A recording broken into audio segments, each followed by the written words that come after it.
सृष्टि कथा, दक्ष कन्याओं तथा धर्म एवं कश्यप जी की संतति का संक्षिप्त वर्णन।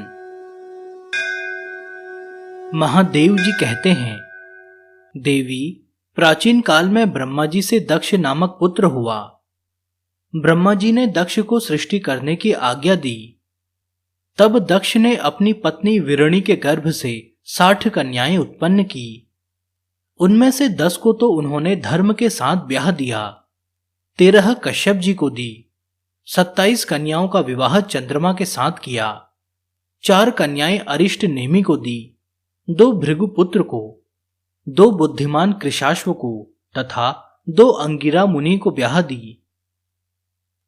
मरुत्वती, वसु, जामी, लंबा, भानु, अरुंधति, संकल्पा, मुहूर्ता, साध्या, विश्वा, ये धर्मराज की स्त्रियों के नाम हैं।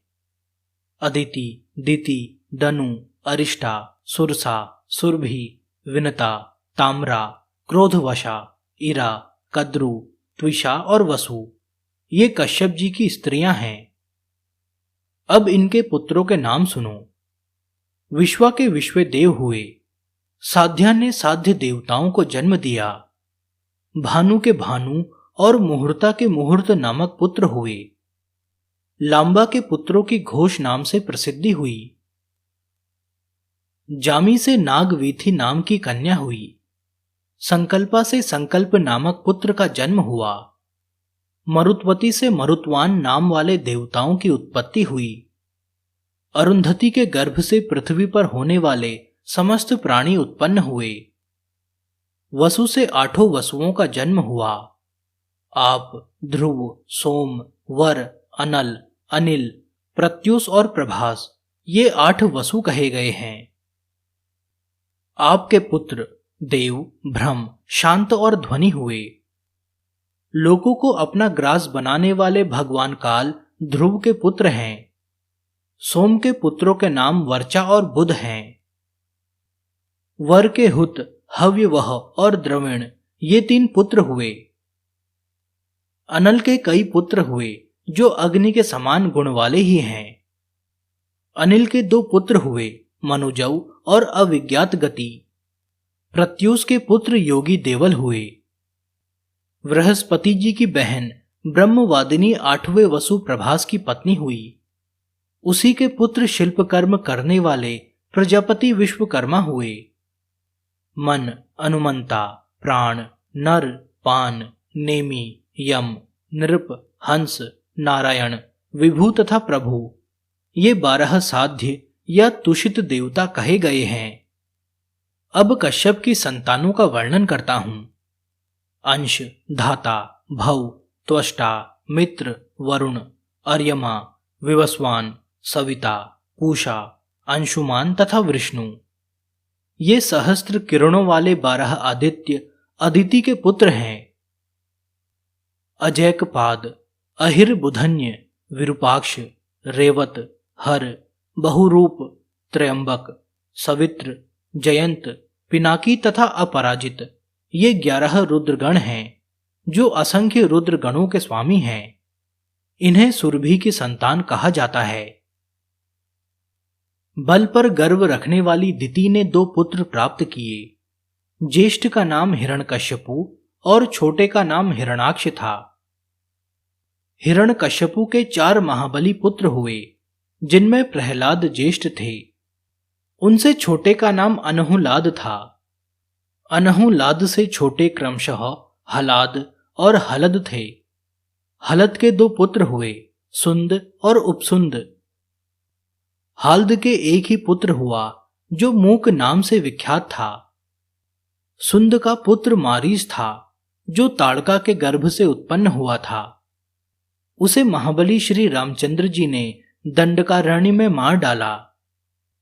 मूक भी सव्यसाची अर्जुन के द्वारा किरात प्रदेश में मारा गया। संग हलाद के कुल में निवात कवच नामक दैत्य उत्पन्न हुए, जिनकी संख्या 3 करोड़ बताई गई है। वे सभी अर्जुन के द्वारा मारे गए। गवेष्ठी, कालनेमी, जंभ, बल्लव, शंभु तथा विरोचन, ये प्रहलाद के पुत्र माने गए हैं। शंभु के 2 पुत्र हुए, धेनुक और सोमलोमा। विरोचन के एक ही पुत्र प्रतापी बलि हुए। हिरण्याक्ष के 5 पुत्र हुए, जो बड़े पराक्रमी और महाबली थे। उनके नाम इस प्रकार हैं: अंधक, शकुनी, कालनाभ, महानाभ तथा भूत संतापन। इनकी लाखों संतानें हुई। ये सभी तारकमय संग्राम में मारे गए। इस प्रकार संक्षेप से कश्यप जी की संतानों का वर्णन किया गया, जिनके द्वारा देवता, असुर और मनुष्यों सहित संपूर्ण जगत व्याप्त है। चंद्रमा के द्वारा प्रभास क्षेत्र में शिव की आराधना, वरदान प्राप्ति, सोमनाथ के मंदिर का निर्माण तथा ब्राह्मणों को उनकी आराधना में लगाना। देवी पार्वती ने पूछा, जगदीश्वर, प्रभास क्षेत्र में किस समय सोमनाथ लिंग की स्थापना हुई है? रोहिणी बल्लभ चंद्रमा ने कृतार्थ होकर किस प्रकार उसकी आराधना की? महादेव जी ने कहा, प्रिय, वैवस्वत मनवंतर के 10वें त्रेता युग में दुर्वासा सहित चंद्रदेव उत्पन्न हुए। उस समय चंद्रमा ने सहस्त्रों वर्षों तक तपस्या करके भगवान शंकर का प्रत्यक्ष दर्शन किया और लोककर्ता ब्रह्मा जी के द्वारा शिवलिंग की स्थापना कराई। उसके बाद पुनः हजारों वर्षों तक मुझ शंकर की आराधना की। विधिपूर्वक मेरी पूजा करने के अनंतर अपने कार्यों और मनोरथों की सिद्धि के लिए निशानाथ ने मेरा स्तवन किया। चंद्रमा बोले, शिव के समान दूसरा कोई देवता नहीं है। रणभूमि में शिव जी के समान कोई रक्षक नहीं है। संसार में शिव के सदृश शरणागत वत्सल नहीं है तथा शिव के समान दूसरी कोई गति नहीं है। सांख्यवादी जिन्हें प्रधान और पुरुष कहते हैं, योगी जिनका परम प्रधान एवं परम पुरुष रूप से चिंतन करते हैं, उन ज्ञेय स्वरूप सदाशिव को नमस्कार है।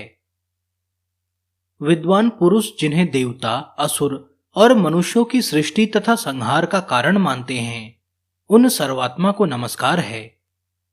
जो अविनाशी, अनादि, अनंत, नित्य, सनातन, ध्रुव, कलातीत एवं परम ब्रह्म स्वरूप हैं, उन योगात्मा शिव को नमस्कार है। जो आदिदेव महेश्वर पवित्र वस्तुओं में सबसे अधिक पवित्र हैं तथा दर्शन मात्र से ही पवित्र कर देते हैं, उन तीर्थात्मा शिव को नमस्कार है। जिनसे सबकी उत्पत्ति होती है, जिनमें सबका लय होता है तथा जो संपूर्ण जगत का पालन करते हैं, उन सर्वात्मा को नमस्कार है।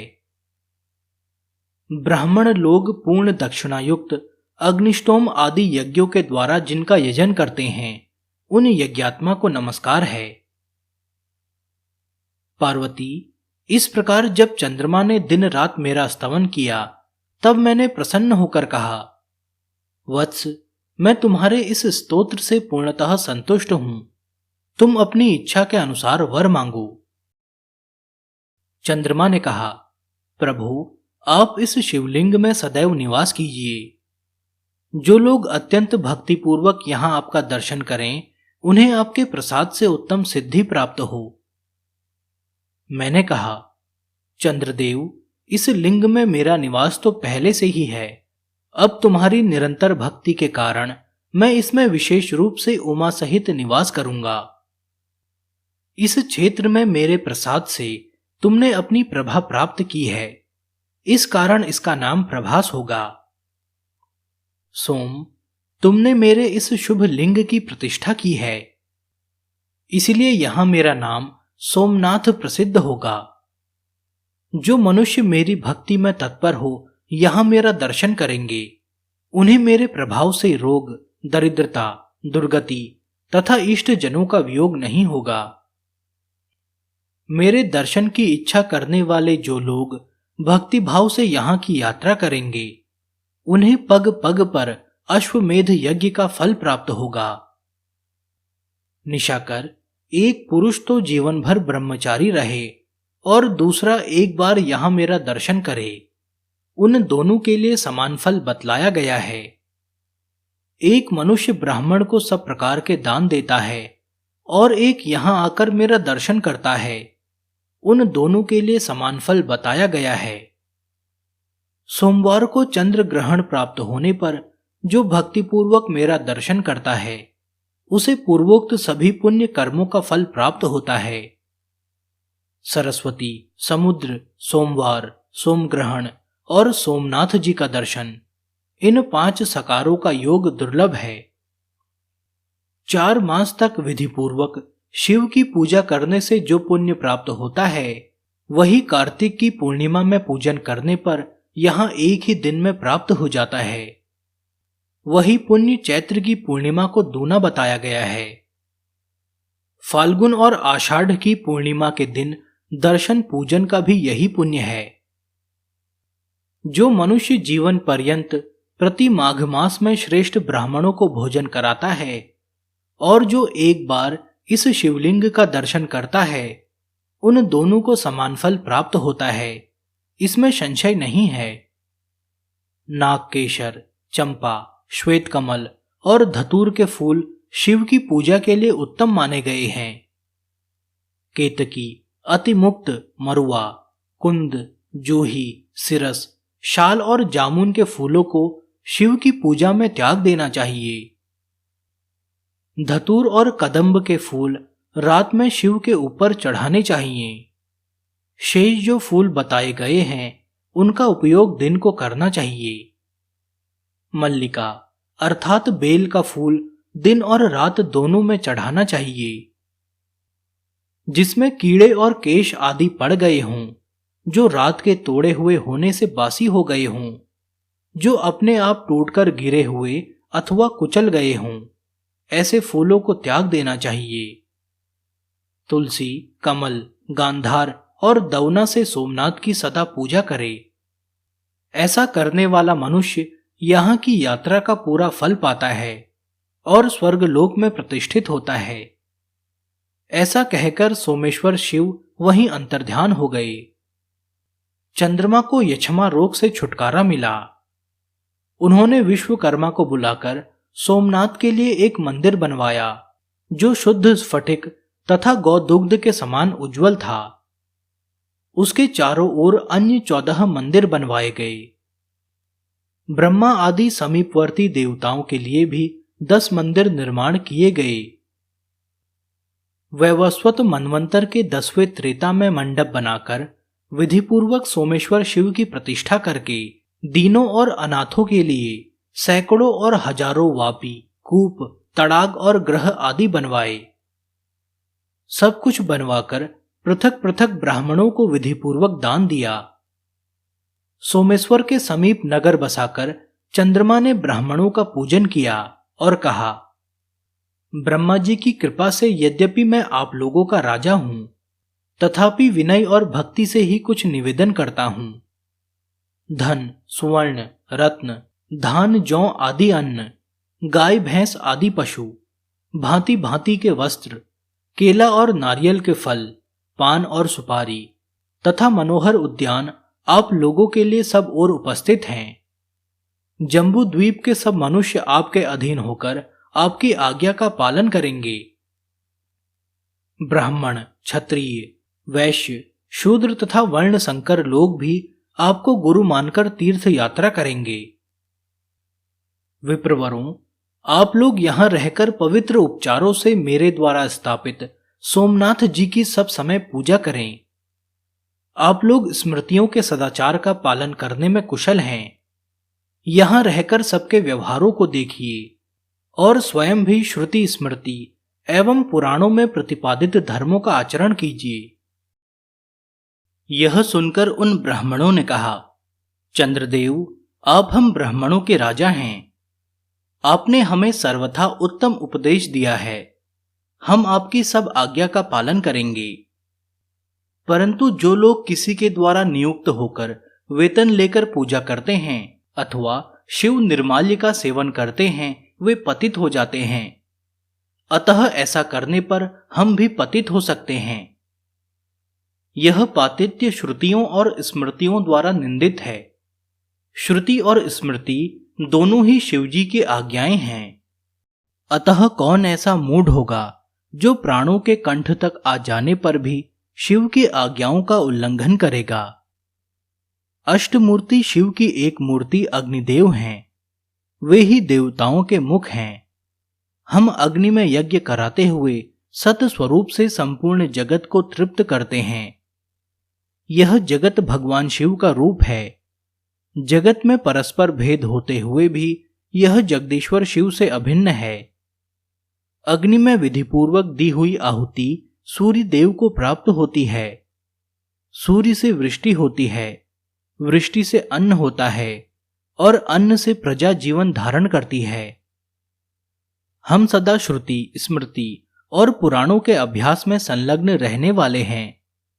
उसके अर्थ का विचार करने में ही तत्पर रहते हैं और उनमें बताए हुए सभी सत्कर्मों का अनुष्ठान किया करते हैं। अतः हमें शिवलिंग पूजन के लिए बहुत कम अवसर मिल सकता है। तथापि हम रुद्र का जप और पंच महायज्ञों का अनुष्ठान करते हुए ही यथा समय और यथा अवकाश सोमेश्वर लिंग का भी पूजन करेंगे। एक समय पार्वती जी ने शिवजी से पूछा, देव, दैत्य लोग आपका प्रसाद पाकर तीनों लोकों में उत्पात करते और इंद्र आदि देवताओं को भी अपने स्थान से भगा देते हैं। ऐसे दुष्ट आत्माओं को आप वर क्यों देते हैं और भगवान विष्णु उन्हें क्यों मारते हैं? उनके द्वारा मारे हुए दैत्यों की क्या गति होती है? महादेव जी ने कहा, सात्विक, राजस और तामस 3 प्रकार के प्राणी होते हैं।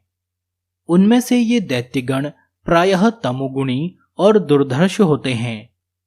देवताओं के साथ वे सदा लाग डांट रखते हैं और संसार का संहार कर देने के लिए उद्यत होकर तामसिक तपस्याओं के द्वारा मोहवश मेरा भजन करते हैं। मैं जो उन्हें वरदान देता हूं उसमें केवल उनकी भक्ति ही कारण है। मैं भक्ति से भलीभांति वश में हो जाने वाला हूं। तपस्या के अनुसार वर पाकर वे पापात्मा दैत्य जो विष्णु के द्वारा मारे जाते हैं, उसका रहस्य मुझसे सुनो। मैं और विष्णु जो भी भिन्न प्रतीत होते हैं, उसमें गुणभाग कारण है। वास्तव में हम दोनों अभिन्न हैं। हम में आराध्य और आराधक आदि का भेद भी सामान्य ही है। हम उनके आराध्य हैं और वे हमारे। श्री विष्णु के चरणों के अग्रभाग से निकली हुई गंगा जी को मैं भक्तिपूर्वक मस्तक पर धारण करता हूं। तीनों लोकों की रक्षा के लिए उद्यत हुए श्री विष्णु ने भी चिरकाल तक मेरी उपासना करके दुष्ट दैत्यों का नाश करने वाला चक्र प्राप्त किया। त्रिभुवन की उत्पत्ति के कारणभूत श्री हरि की मैं भक्तिपूर्वक आराधना करता हूं। इसी प्रकार श्री हरि भी मेरी आज्ञा शिरोधारी करके अजन्मा होते हुए भी जन्म लेकर संपूर्ण जगत की रक्षा करते हैं। हिरण्यकश्यपु दैत्य का वध करने के लिए नरसिंह शरीर धारण करने वाले श्री हरि को मैंने ही शांत किया। इसी प्रकार बाणासुर की रक्षा के लिए त्रिशूल उठाने वाले मुझ शंकर को मनुष्य अवतार में स्थित होते हुए भी श्री हरि ने लीलापूर्वक स्तब्ध कर दिया था। मेरी महिमा और प्रभाव को बढ़ाते हुए मेरे प्रभु भगवान विष्णु नित्य मेरी सेवा करते हैं तथा मैं भी अनादि अनंत परमात्मा श्री हरि का ध्यान योग और समाधि में चिंतन करता हूं। इस प्रकार उनका और मेरा भेद वास्तविक नहीं है। मूढ़ मनुष्य ही हम दोनों में भेद और न्यूनता अधिकता का आरोप करते हैं। मैं ही विष्णु रूप धारण करके दुष्टों का संहार करता हूं। वे दैत्य हम दोनों के प्रभाव से निष्पाप होकर मुक्ति के लिए ब्रह्म ऋषियों के कुल में जन्म लेते हैं। ब्रह्मचर्य के पश्चात पाशुपत योग का आश्रय ले पूर्व जन्म के संस्कार से वे फिर मेरी उपासना करते हैं, मेरे लिंगों का पूजन करते हैं। सदा एकमात्र मुझ में ही चित्त लगाए हुए मेरे ध्यान में दृढ़ता पूर्वक स्थित रहते हैं। जो संपूर्ण जगत की अधीश्वरी तुम पार्वती की भी वंदना करते हैं, उन्हें देह त्याग के पश्चात मैं सारूप्य तथा सालोक्य मुक्ति देता हूं। धर्मशास्त्र के अनुकूल आचार के कारण वे साधु पुरुषों और मुनियों द्वारा निंदित नहीं होते। तीर्थ यात्रा के प्रसंग से वे ब्राह्मण लोग जब यहाँ आते हैं तब मैं उन्हें अपने स्थान पर ले आता हूँ और तुम उन भोजनार्थी तपस्वियों को नाना प्रकार के उपहारों से तृप्त करती हो। फिर वे सब धर्मों में तत्पर होकर श्री सोमेश्वर देव की पूजा करते हैं और शरीर का अंत होने पर परम दुर्लभ मोक्ष प्राप्त कर लेते हैं। ब्राह्मण लोग कहते हैं, चंद्रदेव, पार्वती जी के पूछने पर भगवान शिव ने यही कहा था। वहीं देवर्षि नारद ने दोनों का वह सब संवाद सुना और कथा गोष्ठी में हमारे पूछने पर वह सब वृतांत बतलाया।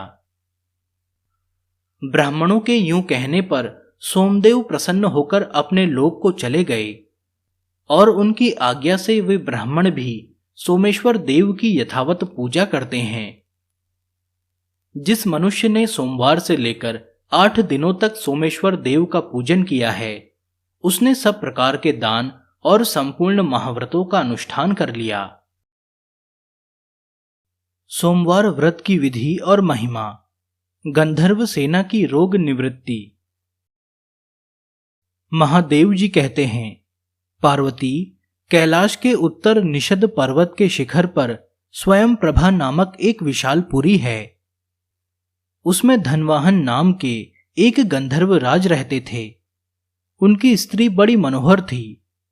उसके साथ रहकर वे वहां दिव्य भोगों का उपभोग करते थे। समय अनुसार उनके 8 पुत्र हुए। पुत्रों के बाद एक कन्या उत्पन्न हुई जिसका नाम गंधर्व सेना था। वह पिता की आज्ञा से बहुत सी कन्याओं के साथ भांति भांति के वृक्षों, लताओं, फलों और फूलों से सुशोभित सुंदर उद्यान में खेला करती थी। एक दिन खेलती हुई उस कन्या को देखकर उसकी माता ने पति से कहा, स्वामिन, बंधु बांधवों सहित आपका तथा मेरा भी जीवन व्यर्थ है, जिनके घर में इतनी बड़ी कन्या अभी तक अविवाहिता है। पत्नी के यूं कहने पर गंधर्वराज ने कहा, देवी, मैं पुत्री के लिए सुंदर वर की खोज करता हूं। यूं कहकर धनवाहन ने पुत्री को पुकारा। माता पिता के बुलाने पर गंधर्व सेना तुरंत वहां आई और उनके चरणों में प्रणाम करके बोली, पिताजी, क्या आज्ञा है? धनवाहन ने प्रसन्न होकर कहा, बेटी, तुम्हें जो कोई वर पसंद हो उसे बताओ। मैं उसी गंधर्व शिरोमणि के साथ तुम्हारा विवाह कर दूंगा। पिता के यूं कहने पर कन्या ने कहा, क्या तीनों लोकों में मेरे रूप के करोड़वें अंश की बराबरी करने वाला कोई है? उसकी यह अद्भुत बात सुनकर पिता माता भौचक्के से रह गए और आपस में बोले, पुत्री ने यह बात अच्छी नहीं कही। गंधर्व सेना उस विशाल उद्यान में पूर्ववत सखियों के साथ खेलने लगी। वसंत का समय था। वह झूला झूल रही थी।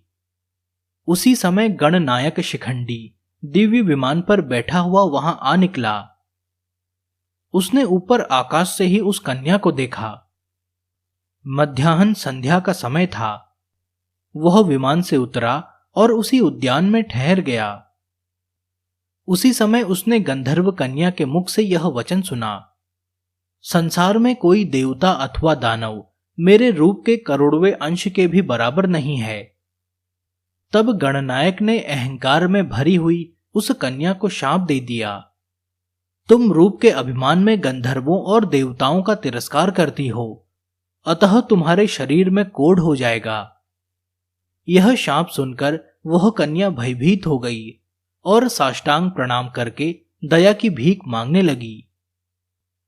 उसकी विनय से गणनायक को दया आ गई और उसने कहा, यह तुम्हारे गर्व का फल है, इसीलिए गर्व कभी नहीं करना चाहिए।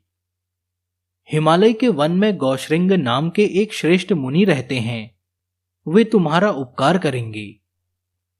यूं कहकर गणनायक चला गया। गंधर्व सेना उस सुंदर वन को छोड़कर पिता के समीप आई और कुष्ठ होने का सब कारण कह सुनाया। सुनकर उसके माता पिता शोक से संतप्त हो उठे और पुत्री को साथ ले तुरंत ही हिमालय पर्वत पर आए। वहां उन्होंने गौशृंग ऋषि के आश्रम को देखा। मुनिवर गौशृंग आश्रम के भीतर बैठे थे। उनका दर्शन करके स्तुति प्रणाम करने के अनंतर वे दोनों गंधर्व दंपति उनके आगे भूमि पर बैठे। मुनि के पूछने पर गंधर्व राज ने कहा, मेरी कन्या का शरीर कुष्ठ रोग से पीड़ित है, जिससे उसकी शांति हो वह उपाय करें। गौशृंगी जी बोले, भारतवर्ष में समुद्र के समीप सर्वदेव वंदित भगवान सोमनाथ विराजमान हैं। वहां जाकर मनुष्यों को एक समय भोजन करते हुए सब रोगों के नाश के लिए सोमनाथ की पूजा करनी चाहिए। तुम सोमवार व्रत के द्वारा भगवान शंकर की आराधना करो। यूं करने से तुम्हारी पुत्री का रोग नष्ट हो जाएगा। महर्षि का यह वचन सुनकर गंधर्व राज ने वहां जाने का विचार किया और गौशृंग मुनि से पूछा, भगवान, सोमवार व्रत कैसे करना चाहिए? किस समय उसका अनुष्ठान उचित है? गौशृंग जी ने कहा, महाप्राज्ञ, पहले ब्रह्म वेला में उठकर शौच आदि से निवृत्त हो दंत धावन करें। फिर स्नान करके स्वधर्म के अनुसार नित्य कर्म करें। उसके बाद सुंदर समतल एवं शुद्ध स्थान में उत्तम कलश स्थापित करें, जिसमें आम का पल्लव डाला गया हो और जिस पर चंदन से भांति भांति के चित्र बनाए गए हों।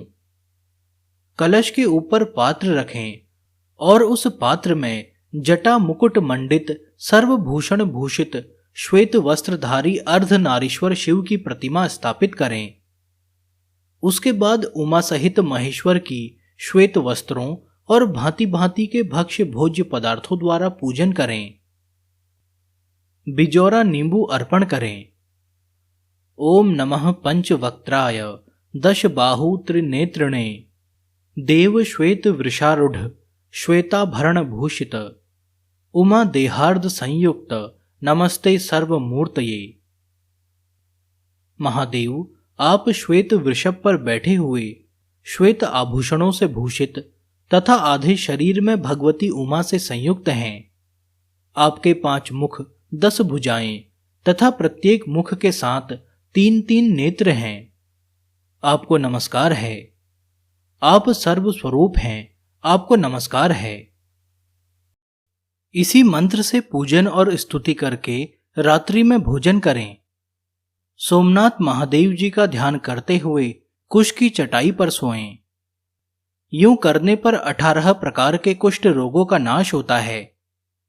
दूसरे सोमवार को करंज का दंत धावन करें और ज्येष्ठा शक्ति से संयुक्त शिव का कमल के फूलों से पूजन करके विधिपूर्वक मधुर भोजन करें। भगवान को नारंगी चढ़ाएं। शेष सब विधि पूर्ववत करें। दूसरे सोमवार को यूं करने से लाख गोदान का फल प्राप्त होता है। तीसरे सोमवार को अपामार्ग की दातून करके शिवजी का पूजन करें। अनार के फल का भोग लगाएं तथा चमेली के फूलों से पूजा करें। रात में अगरु भोजन करें। उस दिन सिद्धि नामक शक्ति के साथ शिव की पूजा करनी चाहिए। चौथे सोमवार को गूलर की दातून करने का विधान है। उस दिन सोमा सहित गौरी पति की पूजा करें। नारियल का फल चढ़ाएं और दौने के पत्ते से पूजा करें। रात में चीनी खाएं और जागरण करें। 5वें सोमवार को विभूति सहित गणेश्वर की कुंद के फूलों से पूजा करें।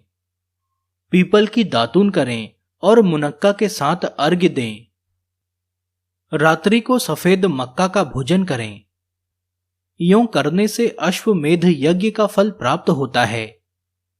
छठे सोमवार को भद्रा सहित स्वरूप नामक शिव का पूजन करें। चमेली की दातून करें और धतूर के फल से अर्घ्य दें। उस दिन बेला के फूलों से परम भक्तिपूर्वक पूजा करनी चाहिए। रात में कपूर भोजन करें।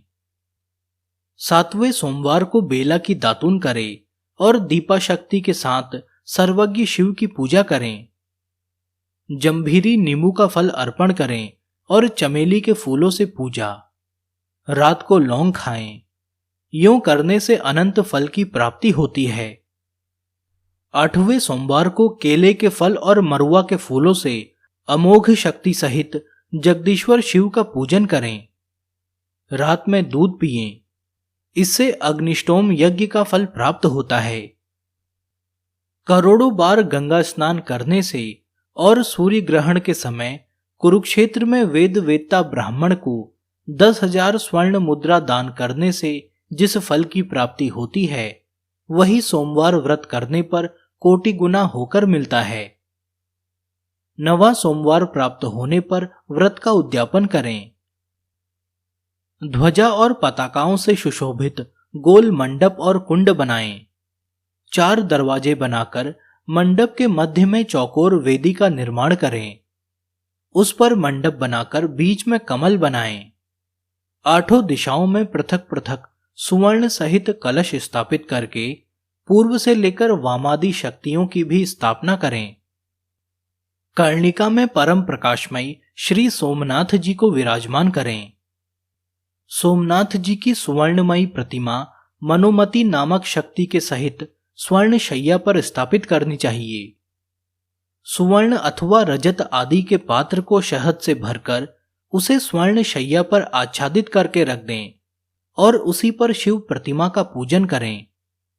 फिर वस्त्र, आभूषण, तांबूल, छत्र, चंवर, दर्पण, दीप, घंटा, चंदोवा, शैया और गद्दा आदि वस्तुएं सोमनाथ की प्रीति के उद्देश्य से पुराण वेत्ता आचार्य को दान करें। वहीं होम कराएं। पूजन करके रात में वहीं जागरण करें। अपने हृदय में सोमनाथ जी का ध्यान करते हुए पंचगव्य पीकर रहें। प्रातःकाल स्नान करके विधिपूर्वक सोमदेव का ध्यान करें। इसके बाद दूध और खंड आदि से बने हुए अनेक प्रकार के भक्ष्य भोज्य पदार्थों द्वारा 9 ब्राह्मणों को भक्तिपूर्वक भोजन कराएं। 2 वस्त्र और 1 गोदान करके विसर्जन करें। इस प्रकार सोमवार व्रत का पालन करने वाला पुरुष अक्षय पुण्य का भागी होता है। धन धान्य से संपन्न तथा स्त्री पुत्र आदि से सुशोभित होता है। उसके कुल में कोई दरिद्र अथवा दुखी नहीं होता। इस प्रकार विधिपूर्वक व्रत करने पर मनुष्य देह त्याग के पश्चात शिवलोक में जाता है। महाभाग, जहां भगवान सोमनाथ विराजमान हैं, वहां शीघ्र जाओ। महादेव जी कहते हैं, गौश्रृंग मुनि के यूं कहने पर गंधर्वराज धनवाहन अपनी पुत्री के साथ सब उपहार लेकर प्रभास क्षेत्र में आए। वे सोमनाथ का दर्शन करके आनंद में मग्न हो गए। यात्रा के क्रम से सोमनाथ जी का पूजन करके उन्होंने कन्या सहित सोमवार व्रत किया। इससे उनके ऊपर सोमनाथ प्रसन्न हुए और उन्होंने उनकी कन्या के रोगों का नाश करके समस्त कामनाओं की सिद्धि देने वाला गंधर्व देश का राज्य तथा अपनी भक्ति दी। महादेव जी से वरदान पाकर धनवाहन गंधर्व कृतार्थ हो गए। उन्होंने सोमनाथ जी के उत्तर भाग में दंड पाणी के समीप भक्तिपूर्वक गंधेश्वर शिव की स्थापना की। ये वर्धा से पश्चिम 5 धनुष की दूरी पर स्थित है। पंचमी तिथि में उनकी पूजा करके मनुष्य कभी दुखी नहीं होता। धनवाहन की पुत्री गंधर्व सेना ने भी वहीं गौरी जी के समीप पूर्व भाग में 3 धनुष की दूरी पर विमलेश्वर नामक शिवलिंग की प्रतिष्ठा की, जो सब रोगों का नाश करने वाला है। तृतीया को विमलेश्वर की पूजा करके प्रत्येक स्त्री दुर्भाग्य दोष से मुक्त हो जाती है, घर में सम्मानित होती है तथा पुत्र एवं संपूर्ण मनोरथों को प्राप्त कर लेती है। सोमनाथ की यात्रा विधि। देवी पार्वती बोली, देव, अब आप सोमनाथ जी की महिमा का यथावत वर्णन करें।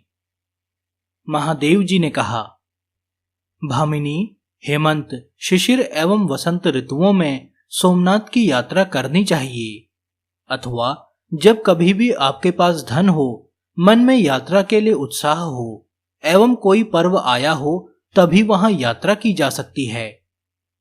श्रद्धा भक्ति ही यात्रा का मुख्य हेतु है। अपने घर में कोई नियम लेकर मन ही मन भगवान शिव को प्रणाम करें। फिर विधिपूर्वक श्राद्ध करके अपने ग्राम की परिक्रमा करें। उसके बाद मौन एवं एकाग्रचित्त होकर मन और इंद्रियों को वश में रखते हुए यात्रा के लिए निकलें। काम, क्रोध, लोभ, मोह, ईर्ष्या, मात्सर्य और चपलता का त्याग करके मनुष्यों को वहां की यात्रा करनी चाहिए। तीर्थ यात्रा में यज्ञों से भी बढ़कर पुण्य होता है। महादेवी सोमनाथ जी की यात्रा के सिवा दूसरे किसी उपाय द्वारा सुगमता से स्वर्ग लोक की प्राप्ति नहीं होती। जो मनुष्य पवित्र श्रद्धा भाव से युक्त होकर सोमेश्वर की यात्रा करते हैं वे मनुष्य कलयुग में धन्य हैं। जैसे समुद्र के समान दूसरा कोई जलाशय नहीं है, उसी प्रकार प्रभास क्षेत्र के सदृश अन्य कोई तीर्थ नहीं है।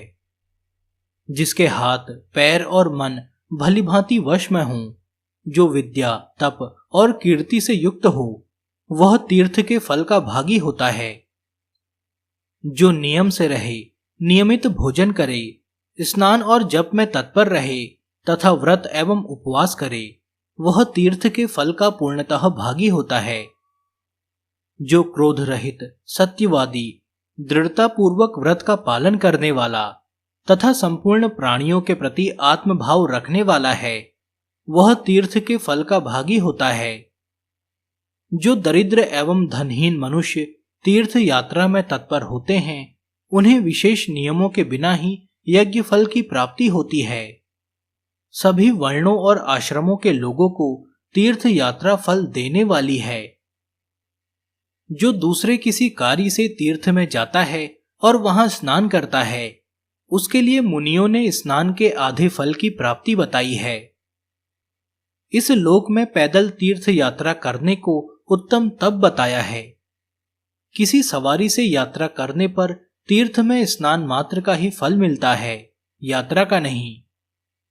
देवी, जो मनुष्य अपने ही धन और अपने ही पैरों से तीर्थ यात्रा संपन्न करते हैं, उन्हें चौगुने पुण्य की प्राप्ति होती है। इंद्रियों को वश में रखते हुए भिक्षान्न भोजन पूर्वक जो तीर्थ यात्रा करते हैं, वे 10 गुना पुण्य फल पाते हैं। छाता और जूता धारण न करके भिक्षा का अन्न भोजन एवं इंद्रिय संयम पूर्वक तीर्थ यात्रा करने वाला ब्राह्मण भयंकर पापों से मुक्त हो जाता है। प्रतिग्रह अर्थात दान ग्रहण न करने वाले मनुष्य की यात्रा 10 गुना पुण्य देने वाली होती है। जो ब्राह्मण लोभवश क्षेत्र में दान की रुचि रखता है, उस दूषित हृदय वाले के लिए न तो यह लोक सुखद है और न परलोक ही।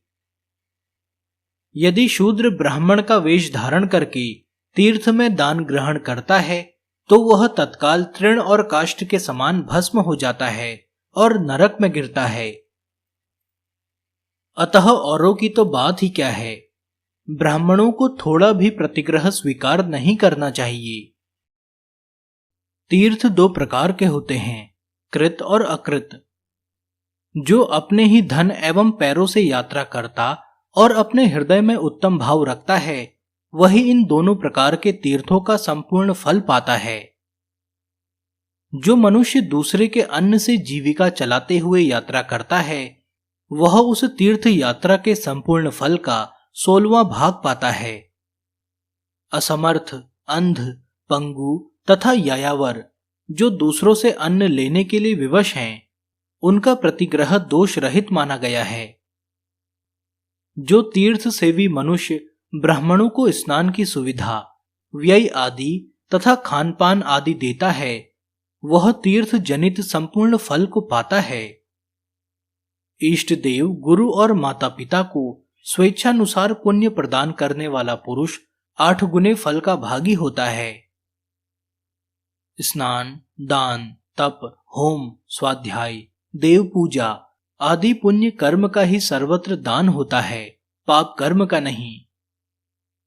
तीर्थ में जाकर पिता, माता, भाई, सुहृद तथा गुरु जिसके उद्देश्य से भी मनुष्य गोता लगाता है, वह तीर्थ स्नान के पुण्य का द्वादश अंश प्राप्त कर लेता है।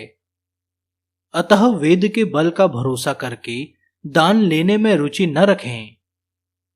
वेद बेचने वाले पुरुष का स्पर्श कर लेने पर स्नान करने का ही विधान है। राजा के दरबार में तथा विशेषतः तीर्थ और महातीर्थ में रहने वाले विद्वान को वेद विक्रय कदापि नहीं करना चाहिए। जो तीर्थ सेवी ब्राह्मण देने पर भी दान न ले, वही वास्तव में तीर्थ करता और अपने पूर्वजों को भी पवित्र कर देता है।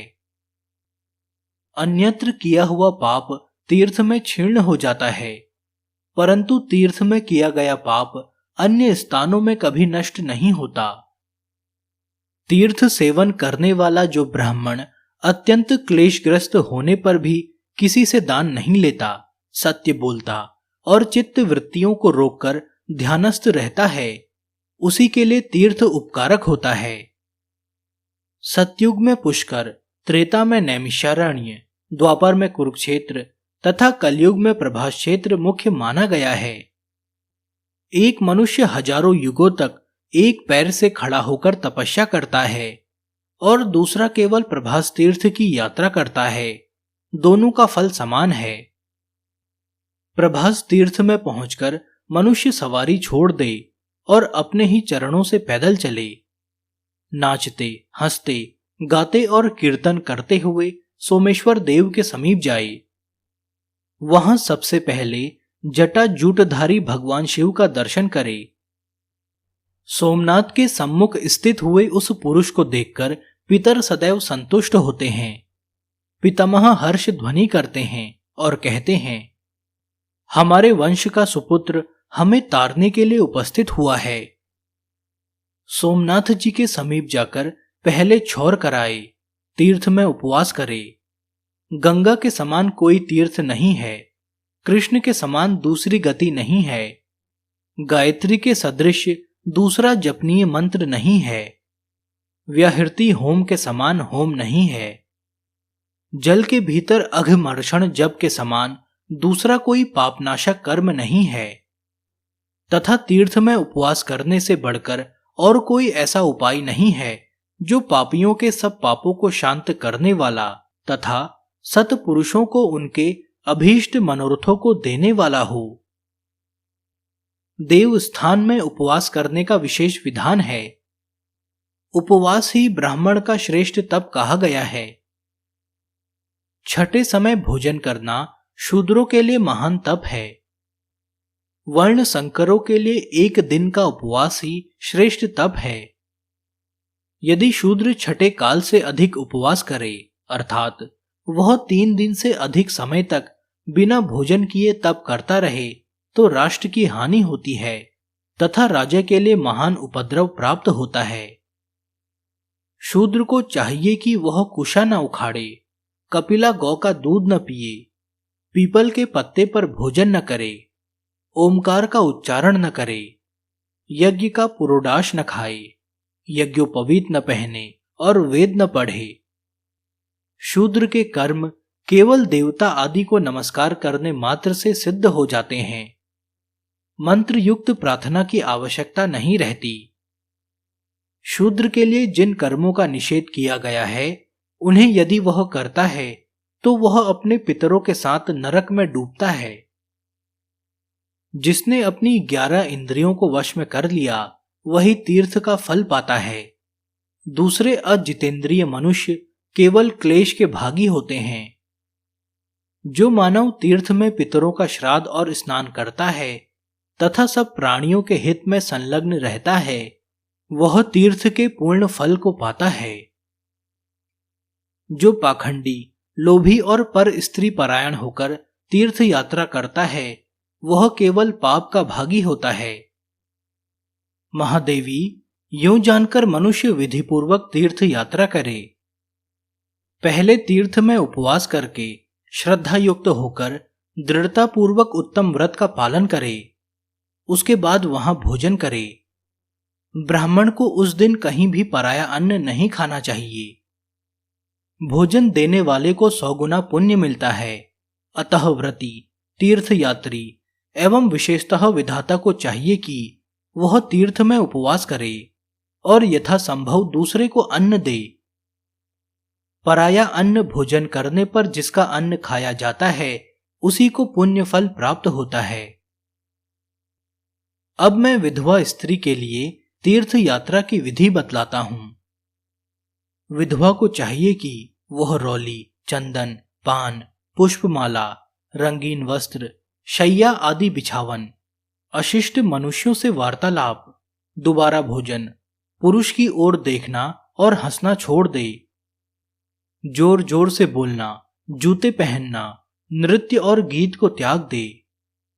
केश रखना, आंखों में काजल लगाना, उबटन लगवाना, उल्टा स्त्रियों से बात करना और पंडिताई दिखाना छोड़ दे। यति, ब्रह्मचारी और विधवा ये नित्य स्नान और श्वेत वस्त्र धारण करें।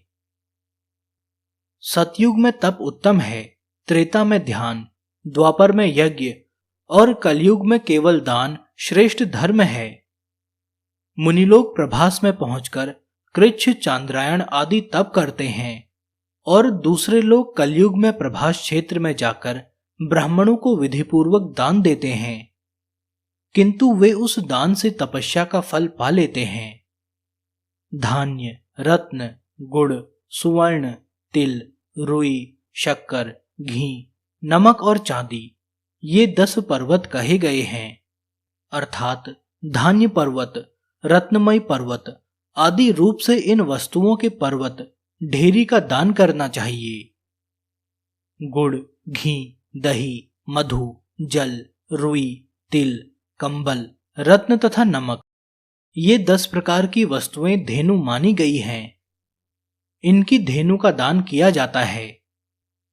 इन दानों में से कोई न कोई एक दान विभिन्न तीर्थों में अवश्य करना चाहिए। महादेवी, सरस्वती समुद्र संगम में विद्वान ब्राह्मण के लिए गृहस्थ उपयोगी वस्तु एवं सर्वस्व दान करना चाहिए।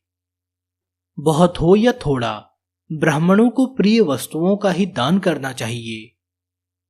जिस तीर्थ में शिवलिंग तथा निर्मल जल वाला जलाशय हो वहां पहले अग्निहोत्र करके विशिष्ट दान देना चाहिए।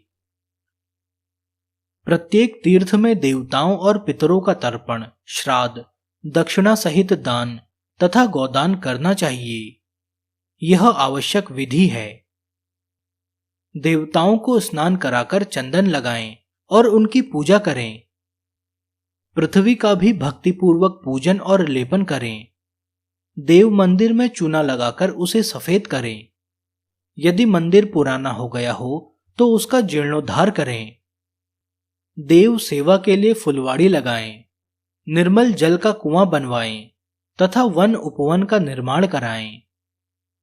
ब्राह्मणों को प्रचुर दान दें और देव पूजन करें। सर्वत्र देव यात्रा के लिए यह विधि नियत की गई है। प्रसिद्ध तीर्थ में महादान और मध्यम में मध्यम श्रेणी का दान करें। गोदान तो सभी तीर्थों में करने योग्य है। इस प्रकार भक्तिपूर्वक दान करके मनुष्य अपने जन्म का फल पा लेता है। देवी पार्वती ने पूछा, प्रभु, जो मनुष्य प्रभास क्षेत्र में आकर भी भक्ति, दान, स्नान और मंत्र से विहीन हैं, उन्हें क्या फल मिलता है, यह बताएं। महादेव जी ने कहा, देवी, धनी हो या निर्धन, मंत्रज्ञ हो या मंत्र रहित, जो प्रभास में मृत्यु को प्राप्त होते हैं वे सभी शिवलोक को जाते हैं। प्रिय, जो मंत्रहीन और निर्धन मनुष्य वहां देह त्याग करते हैं उन्हें मैं एक बड़ा भारी विमान देता हूं। वे स्नान दान के अनुरूप परम पद को प्राप्त होते हैं।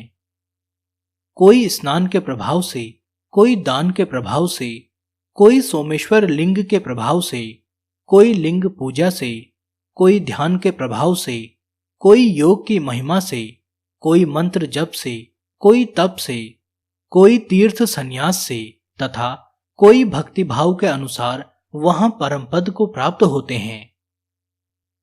ये तथा और भी बहुत से उत्तम, मध्यम और अधम श्रेणी के लोग सूर्य सदृश तेजस्वी विमानों द्वारा शिवलोक में जाते हैं। पहले प्रणव का उच्चारण करके तीर्थ के पवित्र जल का स्पर्श करें। तदंतर भीतर प्रवेश करके मंत्र पाठ पूर्वक स्नान करें। मंत्र इस प्रकार है।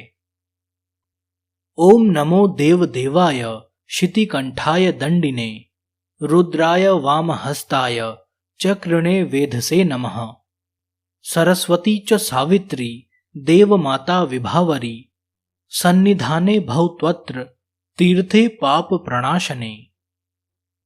जो सच्चिदानंद स्वरूप देवताओं के भी देवता, कंठ में नीला चिन्ह धारण करने वाले, दंडधारी, सुंदर हाथ वाले, चक्रधारी तथा विश्व के उत्पादक हैं, उन भगवान रुद्र को नमस्कार है, नमस्कार है। इस पापनाशक तीर्थ में आकर सरस्वती, सावित्री तथा देव माता विभावरी निवास करें, हमें अपना सामीप्य दें। सभी तीर्थों के लिए यह मंत्र बताया गया है। इसका उच्चारण करके विधिपूर्वक नमस्कार एवं स्नान करें। उस दिन उपवास भी करें। वर्ष में एक बार उस तिथि पर अवश्य उपवास करना चाहिए। समुद्र में स्नान की विधि और महिमा। महादेव जी कहते हैं, सोमनाथ के दक्षिण भाग में त्रिभुवन विख्यात पद्मक नामक तीर्थ है, जो सब पापों का नाश करने वाला है।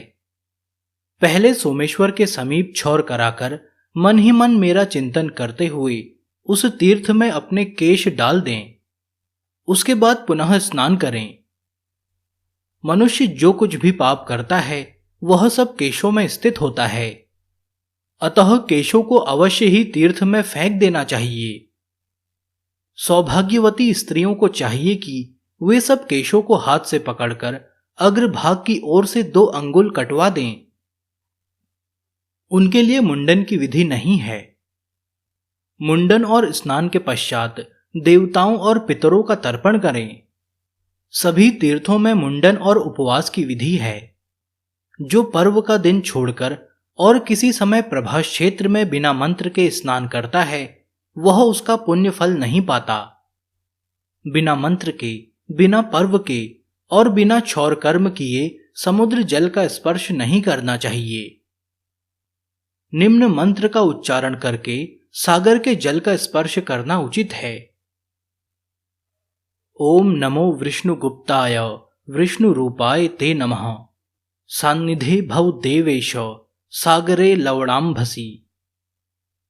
समुद्र देव, तुम भगवान विष्णु से सुरक्षित हो, तुम्हें नमस्कार है। तुम साक्षात विष्णु के स्वरूप हो, तुम्हें नमस्कार है। देवेश्वर विष्णु, आप इस क्षीर सागर के जल में मेरे समीप स्थित हों। यूं कहकर तीर्थ का सेवन करने वाला मानव नदीपति समुद्र के जल में स्नान करे।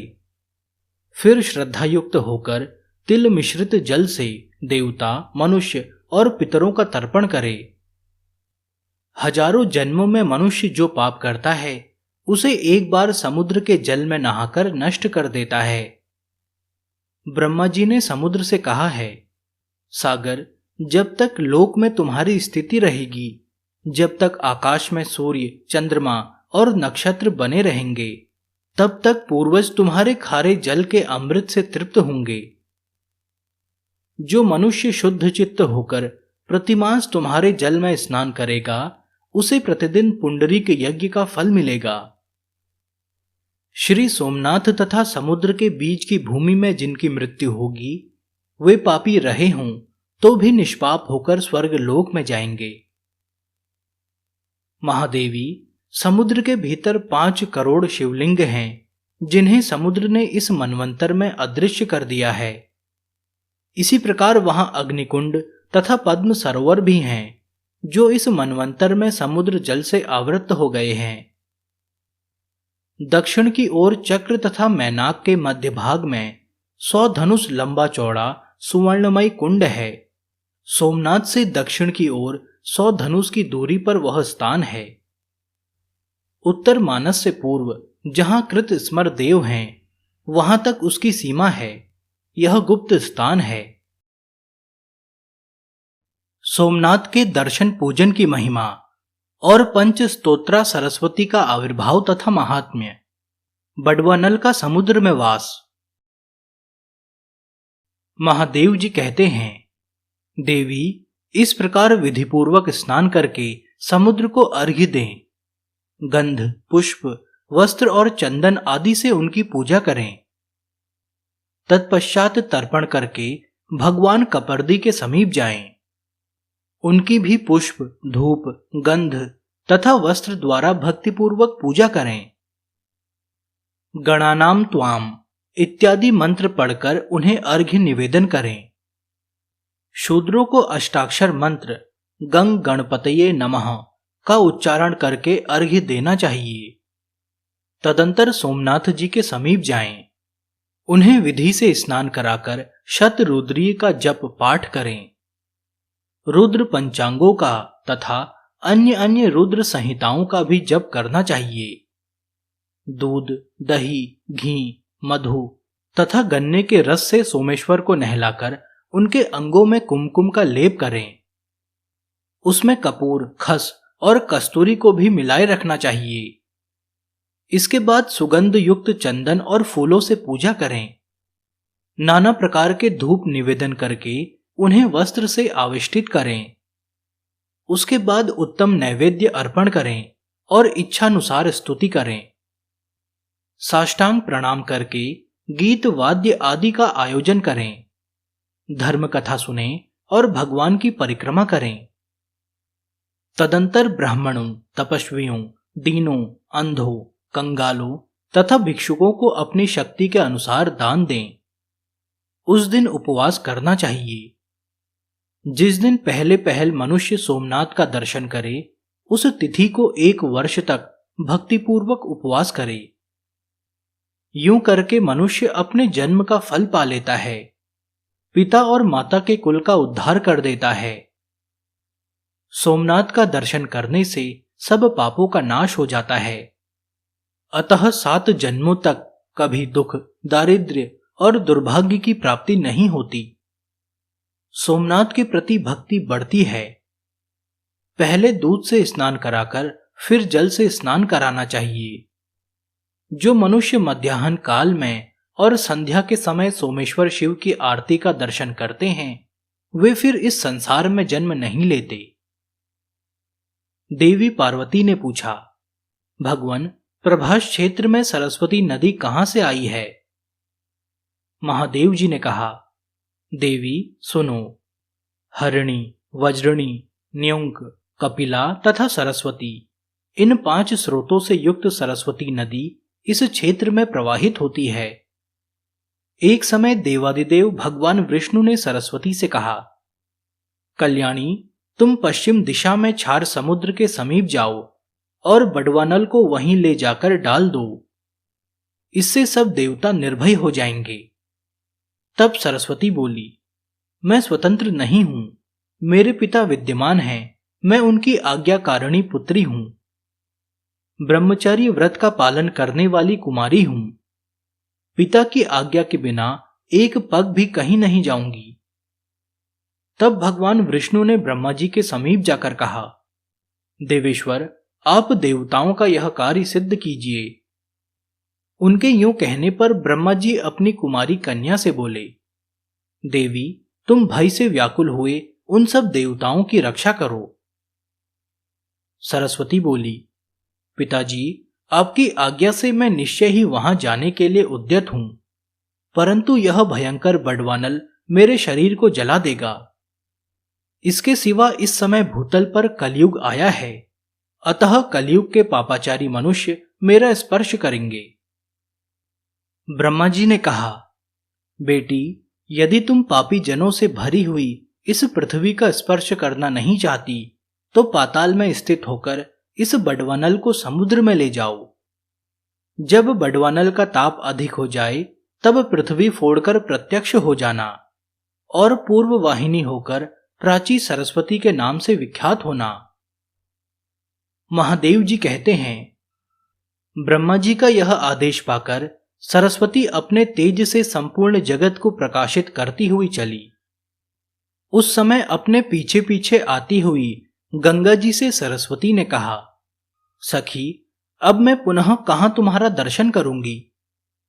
गंगा जी ने स्नेह भरी वाणी में उत्तर दिया, सुव्रते, पश्चिम जाती हुई तुम जब पूर्व दिशा की ओर मुंह करके देखोगी, तब तब मुझे अपने समीप खड़ी हुई पाओगी।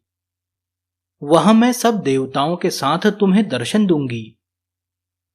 तब उन्होंने गंगा जी से विदा लेकर कहा, भद्रे, अब तुम अपने स्थान को जाओ, मुझे पुनः तुम्हारा दर्शन प्राप्त हो। इसी प्रकार सरस्वती ने यमुना, गायत्री और सावित्री आदि सखियों को भी विदा किया। तदंतर हिमालय पर्वत पर आकर वे एक पाकड़ के वृक्ष से नदी रूप में प्रकट हुई और पृथ्वी पर उतरी। उस समय पुण्य सलीला सरस्वती देवी की ब्रह्म ऋषि गण स्तुति कर रहे थे। बड़वा नल को लेकर वह नदी बड़े वेग से चली और पृथ्वी फोड़कर पाताल में प्रवेश कर गई। कहीं कहीं मृत्यु लोक में भी प्रत्यक्ष हो जाती थी। इस प्रकार पाताल मार्ग से समुद्र के निकट गई। खदिरामोद नामक वन में पहुंचकर सरस्वती ने समुद्र को देखा और बड़वानल को लेकर उसके समीप जाने का विचार किया। जब वह दक्षिण की ओर मुख करके प्रस्थित हुई, उसी समय वेदों के पारंगत विद्वान 4 महर्षि प्रभास क्षेत्र में आए। उनके नाम इस प्रकार हैं, हिरण्य, वज्र, न्युंक और कपिल। ये चारों तपस्वी थे। उन्होंने अलग अलग स्नान करने के लिए सरस्वती का आवाहन किया। इतने में ही समुद्र भी सहसा सरस्वती के सम्मुख उपस्थित हुआ। तब सरस्वती ने 5 धाराओं में विभक्त होकर उन सबको संतुष्ट किया। इससे इस पृथ्वी पर उसके 5 नाम विख्यात हुए, हरिणी, वज्रणी, न्युंक, कपिला और सरस्वती। यह पंच स्तोत्रा सरस्वती अपने भीतर जलपान और स्नान करने से मनुष्यों के 5 महापातकों का नाश करती है। 1 सप्ताह तक वहां उपवास, जप, होम, स्नान और जलपान करने से वह सब पापों का नाश कर देती है। सरस्वती अपने भीतर आचमन और स्नान करने पर मनुष्यों की घोर ब्रह्म हत्या का तथा कपिला मदिरापान रूप महापातक का नाश करती है। न्युंक नदी में स्नान करके पुरुष चोरी के महापातक से मुक्त हो जाता है। वज्रणी नदी का जल पीने से गुरु पत्नी गमन रूप महापातक का नाश होता है। हरिणी नदी 7 दिनों तक स्नान करने से संसर्ग जनित महापातक का अपहरण करने वाली है। इस तरह 5 धाराओं में विभक्त सरस्वती नदी सब पातकों का निश्चय ही नाश कर देती है। तदंतर पुनः बड़वानल को लेकर सरस्वती समुद्र के समीप स्थित हुई। बड़वानल ने उठती हुई तरंगों से युक्त समुद्र को देखकर सरस्वती से पूछा, भद्रे, यह क्या है? क्षार समुद्र मुझसे डरता क्यों है? सरस्वती ने हंसकर कहा, अग्ने, तुमसे कौन भयभीत न होगा? बड़वानल बोला, भद्रे, मैं तुम्हें वर दूंगा, इच्छानुसार वर मांगो। तब सरस्वती ने भगवान विष्णु का स्मरण किया। भगवान ने हृदय में प्रकट होकर उसे दर्शन दिया।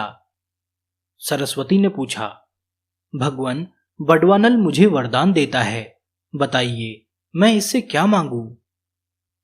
हृदय में स्थित भगवान ने कहा, कल्याणी, तुम उससे कहो कि वह अपना मुंह सुई के समान बना ले। तब सरस्वती ने उससे कहा, बड़वानल, तुम सुई के समान मुंह बनाकर समुद्र का जल पीते रहो। उसके यूं कहने पर बड़वानल ने सुई के छिद्र के समान अपना मुंह कर लिया। जैसे घटी सूचक पात्र में धीरे धीरे जल प्रवेश करता है, उसी प्रकार वह भी जल पीने लगा। महादेव जी कहते हैं, तदंतर सरस्वती ने समुद्र को बुलाकर कहा, तुम सब देवताओं के आदि तथा प्राणियों के प्राण हो। भगवान विष्णु की आज्ञा से यहां आकर इस बड़वानल को ग्रहण करो। समुद्र ने कहा, देवी, लाओ, बड़वानल को मुझे दे दो। तब सरस्वती ने बड़वानल से कहा, जैसे अग्निदेव घी की आहुति ग्रहण करते हैं, उसी प्रकार तुम भी जल भक्षण करो। यूं कहकर उसने वह बड़वानल समुद्र को समर्पित कर दिया। इसके बाद सरस्वती पुनः नदी होकर नारदेश्वर के मार्ग से समुद्र में मिल गई। वह स्वरूप से ही परम पवित्र है, फिर प्रभास क्षेत्र और समुद्र के संपर्क से अत्यंत पुण्यमयी हो गई। महाबली बड़वानल समुद्र में रहकर अपने मुख से उसका जल पीने लगा। उसके उच्छ्वास की वायु से उठा हुआ जल ज्वार के रूप में समुद्र से बाहर तक दौड़ जाता है। इस प्रकार समस्त पातकों का नाश करने वाली सरस्वती ब्रह्मलोक से उत्तम प्रभास क्षेत्र में आई। समुद्र के समीप सोमनाथ के दक्षिण एवं आग्नेय दिशा में सरस्वती की स्थिति है। पहले अग्नि तीर्थ में स्नान करके मनुष्य विधिपूर्वक सरस्वती का पूजन करे। वहां ब्राह्मण दंपति को भोजन कराकर उन्हें पहनने के लिए वस्त्र दे। उसके बाद कपर्दीश्वर की पूजा करे। पार्वती, इस प्रकार यह सरस्वती नदी के प्रकट होने का वृतांत तुमसे कहा गया है। सरस्वती नदी की महिमा तथा वहां स्नान, दान और श्राद्ध का महात्म्य।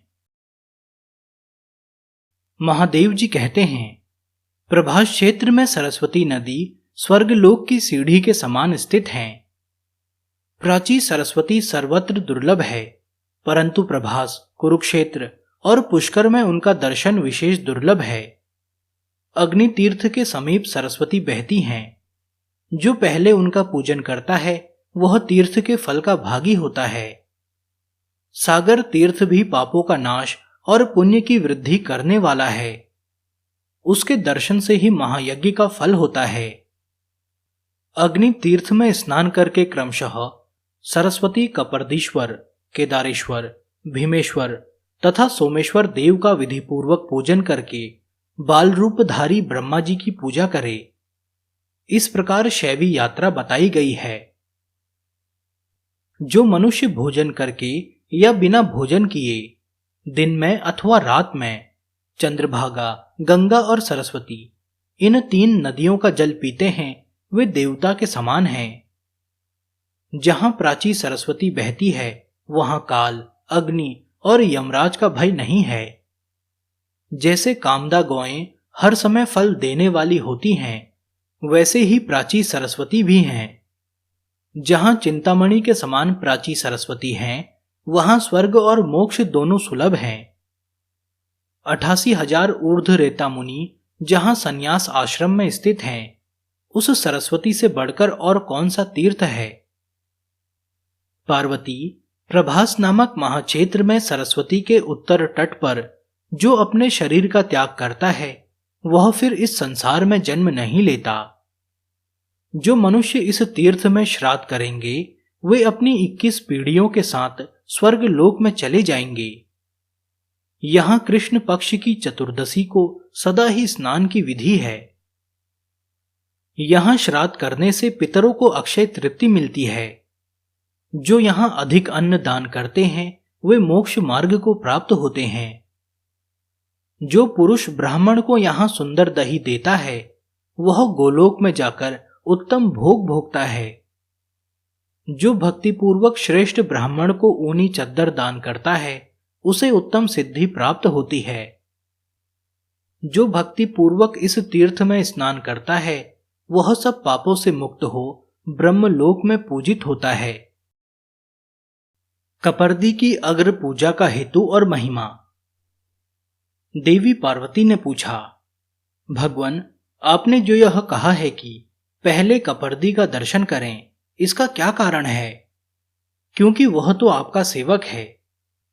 स्वामी के पश्चात ही सेवक का पूजन हो, यह सनातन धर्म है। महादेव जी कहते हैं, प्रभास क्षेत्र में सोमेश्वर देव के रूप में जो लिंग रूपधारी सदाशिव विराजमान हैं, वे इंद्रियातीत पुरुषों द्वारा चिंतन करने योग्य हैं। उनके वाम भाग में वाराह रूपी भगवान विष्णु और दक्षिण भाग में प्रजापति ब्रह्मा जी विराजमान हैं। द्वापर की संधि में कलयुग प्राप्त होने पर स्त्री, मल्लेच्छ, शूद्र तथा अन्य पापाचारी मनुष्य भी भगवान सोमनाथ का दर्शन करके शीघ्र ही स्वर्गलोक को चले जाते थे। बालक और वृद्ध सभी उत्तम गति को प्राप्त होते थे।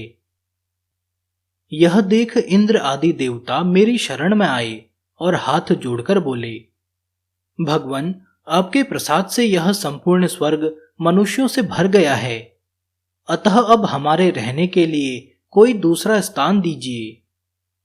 जिनके लिए भयंकर कुंभिपाक सजाया गया, रौरव तथा शाल्मली आदि नरकों का निर्माण किया गया, उन्हें स्वर्ग में स्थित देखकर यमराज ने अपना व्यापार ही छोड़ दिया है।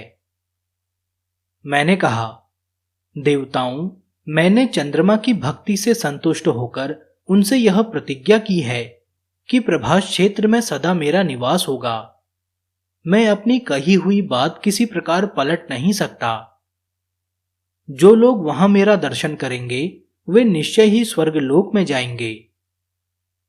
पार्वती, यह सुनकर देवता भय से व्याकुल हो गए और तुम्हें वहां खड़ी देखकर हाथ जोड़कर बोले, माता, तुम ही हमें आश्रय दो। यूं कहकर वे तुम्हारी स्तुति करने लगे। देवता बोले, देवेश्वरी, तुम्हें नमस्कार है। जगदम्बा, तुम्हें नमस्कार है। कमल के समान नेत्रों वाली देवी, तुम्हें नमस्कार है।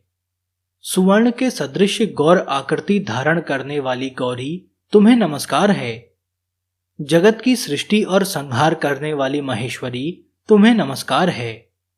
शंकर प्रिय, तुम्हें नमस्कार है। काल का भी नाश करने वाली कालरात्रि, तुम्हें नमस्कार है। गिरिराज कुमारी, तुम्हें नमस्कार है। आर्ये, भद्रे, विशालाक्षी, त्रिलोक सुंदरी, तुम्हें नमस्कार है। तुम ही रति, धृति, श्री, स्वाहा, स्वधा, सती, दुर्गा, मति, मेधा, पृथ्वी तथा सर्वस्वरूपा हो। तुमने इस संपूर्ण चराचर त्रिलोकी को व्याप्त कर रखा है। नदियों, पर्वत शिखरों, समुद्रों, गुफाओं, वनों, मंदिरों तथा मुनियों के आश्रमों में भी तुम विराज रही हो।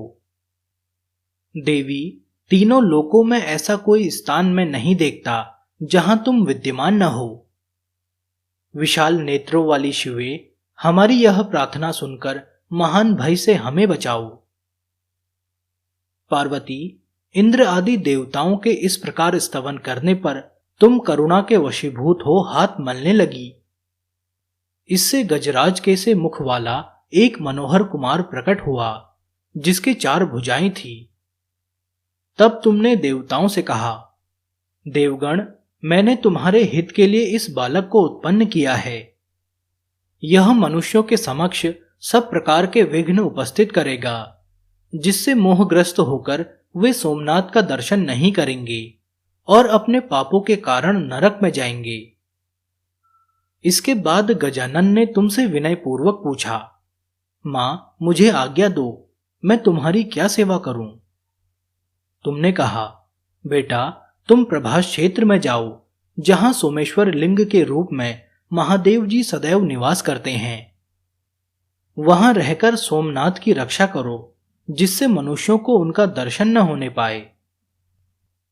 तुम्हारे इस आदेश से गजानन वहां गए और सदा वहीं स्थित रहकर मनुष्यों के सम्मुख विघ्न उपस्थित करते हैं।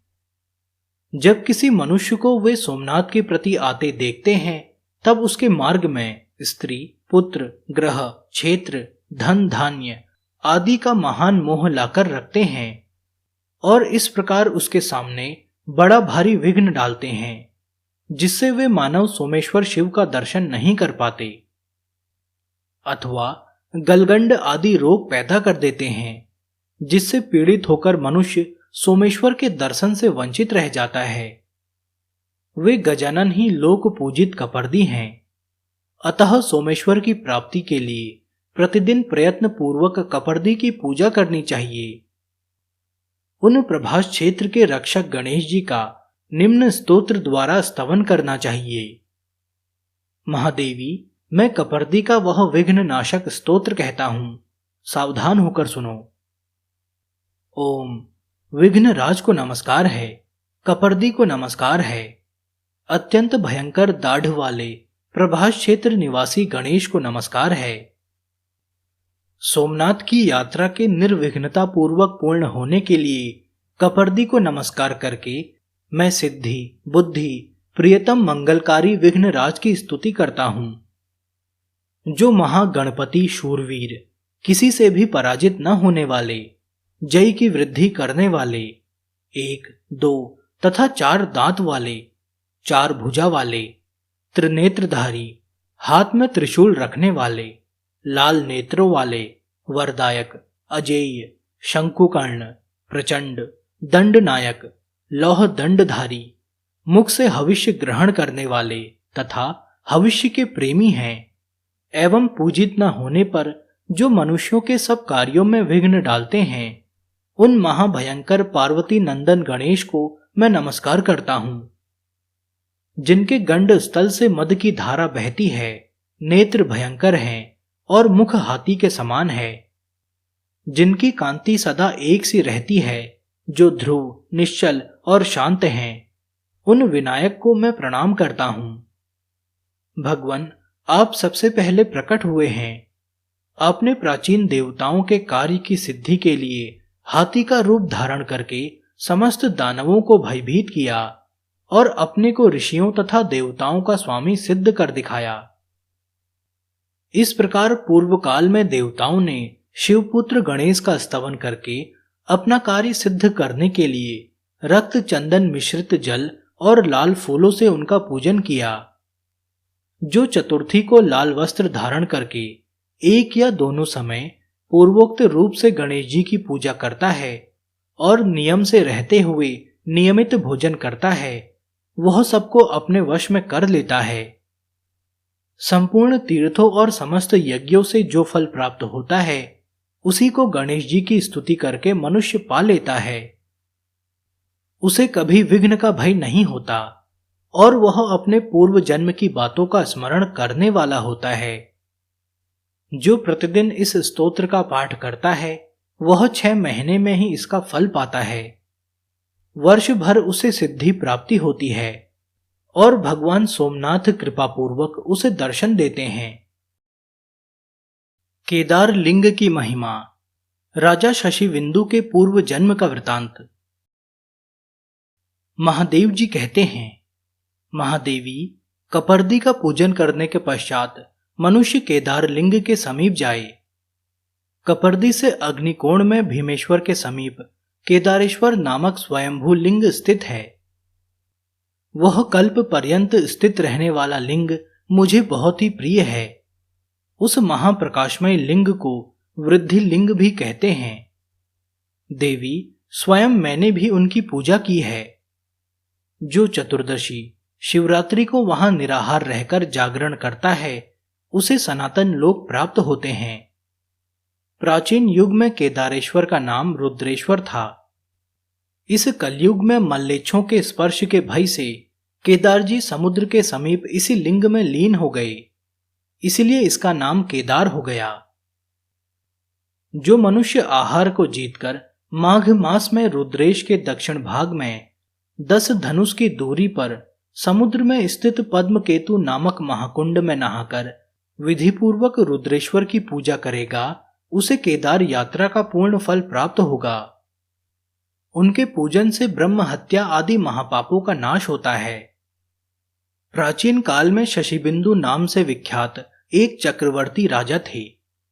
उनकी पतिव्रता स्त्री उन्हें प्राणों से भी अधिक प्रिय थी। राजा के पास एक सुंदर सुवर्णमय आकाशगामी विमान था, जिसके द्वारा वे अपनी इच्छा के अनुसार संपूर्ण लोकों में घूमते रहते थे। एक समय फाल्गुन कृष्ण पक्ष की चतुर्दशी का पर्व आने पर राजा शशिबिंदु उत्तम प्रभास क्षेत्र में आए। वहां उन्होंने बहुत से महर्षियों को देखा, जो जप और होम में तत्पर होकर रात्रि में जागरण करने के लिए श्री सोमनाथ जी के सम्मुख बैठे हुए थे। राजा ने भी सोमनाथ का दर्शन और प्रणाम करके विधिपूर्वक पूजन किया और क्रमशः भक्तिभाव से उन सभी ऋषि मुनियों का स्वागत सत्कार करके वे केदार लिंग के पास चले आए।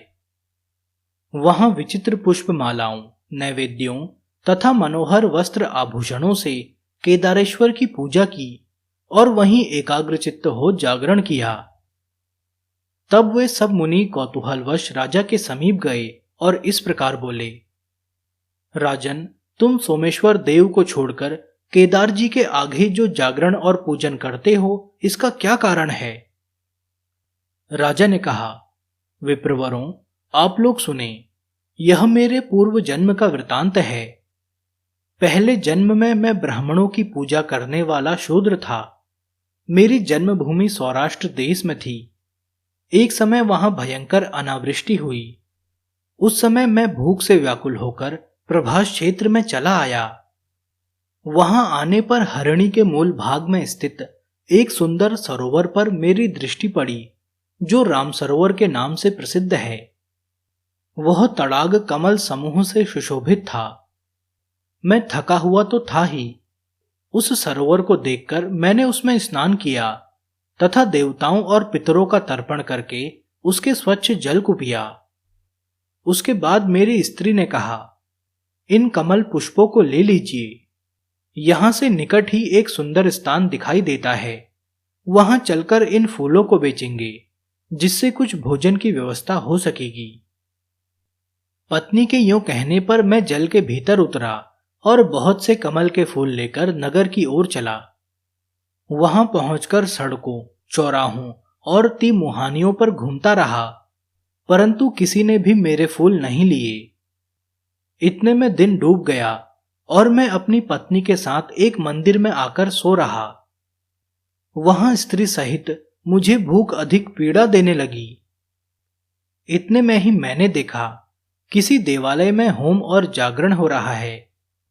तब मैं भी उठकर वहां गया और रुद्रेश्वर नामक वृद्धिलिंग का दर्शन किया। उस समय वहां अनंगवती नामक एक वैश्या शिवरात्रि व्रत में संलग्न हो नृत्य, गीत और उत्सव आदि के द्वारा भगवान के सामने जागरण कर रही थी। मैंने एक मनुष्य से पूछा, भाई, यहां रात्रि में जागरण किस लिए होता है? यह नाच गान और उत्सव में लगी हुई कौन स्त्री दिखाई दे रही है? उसने बताया, आज शिवरात्रि है। यह धर्मपरायणा स्त्री अनंगवती नाम की वैश्या है, जो कल्याणमय शिवरात्रि व्रत करके जागरण कर रही है। जो कोई भी मनुष्य शिवरात्रि का व्रत करता है, उसे दुख, दारिद्र्य और बंधन की प्राप्ति नहीं होती। दुष्ट ग्रह, अरिष्ट योग, रोग अथवा भय भी उसके पास नहीं आता। वह उत्तम कुल में उत्पन्न हो सुख और सौभाग्य से युक्त होता है। तेजस्वी, यशस्वी तथा पूर्णतः कल्याण का भागी होता है। उस मनुष्य की बात सुनकर मेरे मन में वह व्रत करने का निश्चित विचार हुआ। मैंने सोचा, अन्न का अभाव होने के कारण उपवास तो मुझे विवश होकर करना ही है। अतः क्षार समुद्र पद्मक तीर्थ में स्नान करके इन कमल के फूलों से भगवान महेश्वर की पूजा करूं। तब मैंने स्त्री सहित स्नान करके भक्तिभाव से कमल के फूलों द्वारा भगवान रुद्रेश्वर का पूजन किया। पत्नी के साथ रात भर वहां जागता रहा। सवेरा होने पर वैश्या ने मुझसे पूछा, अपने फूलों का मूल्य 3 भर सोना ले लो। परंतु मैंने सात्विक भाव का आश्रय लेकर उसका दिया हुआ मूल्य स्वीकार नहीं किया। भिक्षा मांगकर जीवन निर्वाह करने लगा। दीर्घ काल के पश्चात मेरी मृत्यु हुई।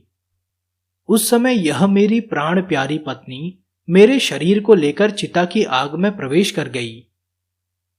उस पूजन और जागरण के प्रभाव से मैं पूर्व जन्म की बातों को स्मरण रखने वाले चक्रवर्ती राजा हुआ।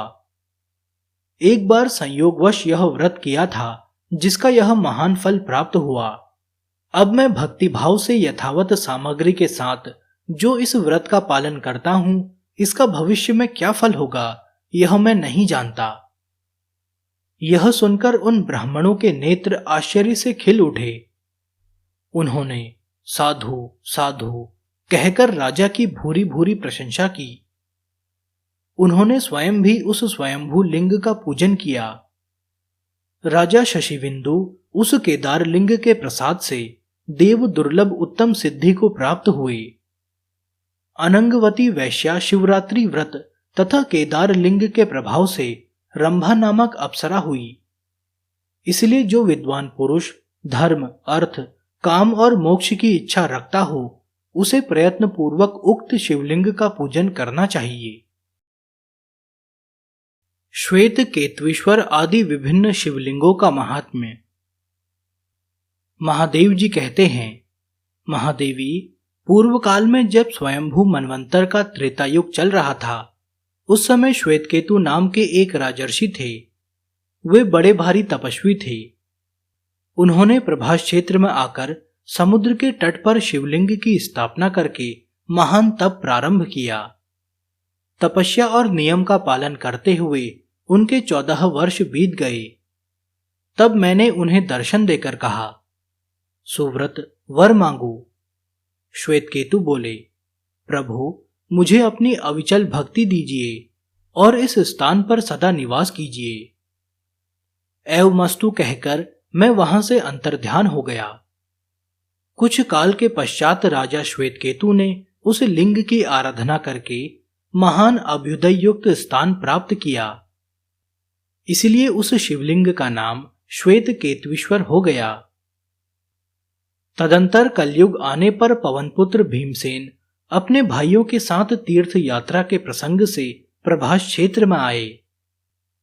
उन्होंने रात्रि में जागरण करके समुद्र के समीप श्वेत केतवीश्वर लिंग का पूजन किया। तब से उसका नाम भीमेश्वर लिंग हुआ।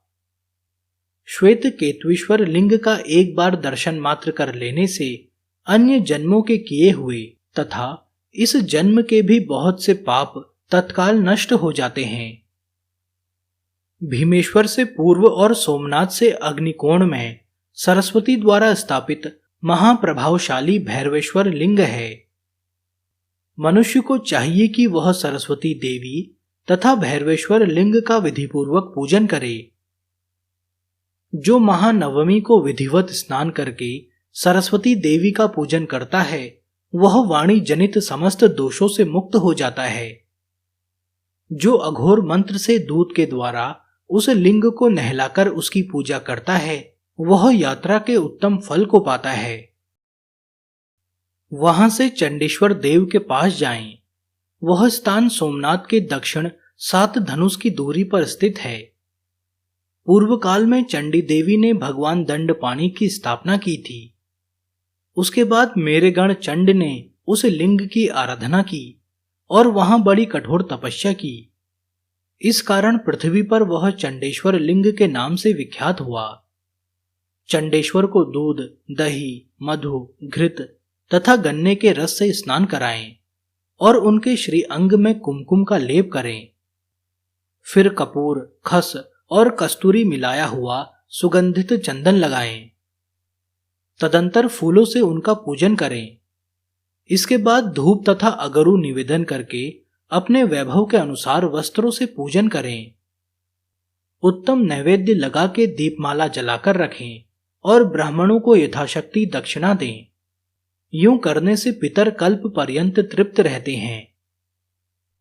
पार्वती, सोमनाथ से पश्चिम 7 धनुष की दूरी पर आदित्येश्वर नामक शिवलिंग के समीप जाएं, जिसकी स्थापना साक्षात भगवान सूर्य ने की है और जो समस्त पातकों का नाश करने वाला है। त्रेता युग में महात्मा समुद्र ने 10,000 वर्षों तक रत्नों द्वारा आदित्येश्वर का पूजन किया था।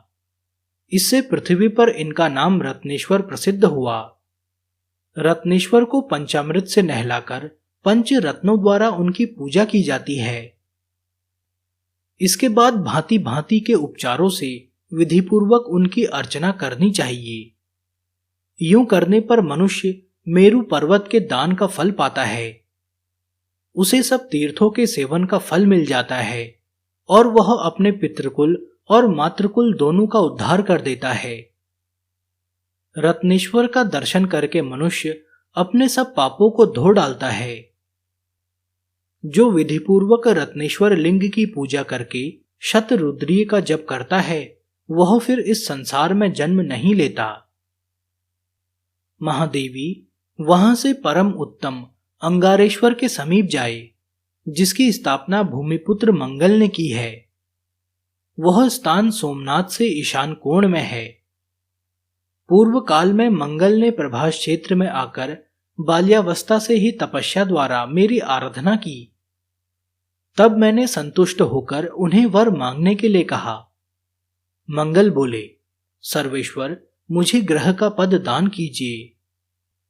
मैंने तथास्तु कहकर मंगल को यह बताया कि जो मनुष्य वहां आकर भक्तिपूर्वक तुम्हारी पूजा करेगा उसे कभी तुम्हारे द्वारा दी हुई पीड़ा नहीं भोगनी पड़ेगी।